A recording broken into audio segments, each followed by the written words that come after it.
Africa Content TV.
Àwọn èèyàn tó fi owó lẹ̀ yẹn wọ́n kó rire o, èmi náà fi tèmi lẹ̀ o.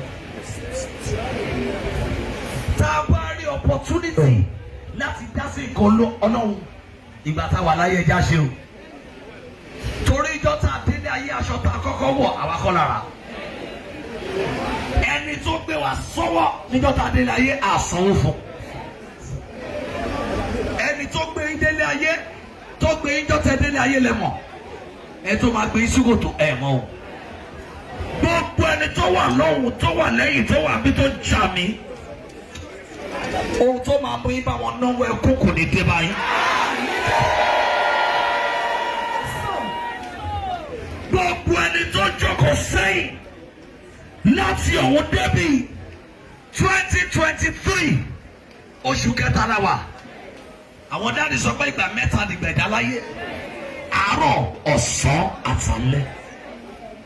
Oṣù kẹta la bí mi, inú oṣù kẹta mo délé ayé ọjọ́ kẹwàá, inú ẹ̀ náà ni ramadan bẹ̀rẹ̀, àṣírí ni. Ẹnikẹ́ni kì í ń bo Olódùmarè láṣírí, Elédùmarè ló ń gbogbo ayé láṣírí. Ọlọ́run ò nídìí ẹnìkan láti jọ́ náà, bóòkì Ọlọ́run ni, bóòkì Ọlọ́run ni, bóòpé Ọlọ́run ni, bóòpé Ọlọ́run ni, bó dá sí Ọlọ́run ni, bó dá sí Ọlọ́run ni, bó ṣe mí lórí Ọlọ́run ni, bó ṣe mí lórí Ọlọ́run ni, bó ṣàníbi Ọlọ́run ni, bó ṣàníbi Ọlọ́run ni, bó bá mi jà Ọlọ́run ni.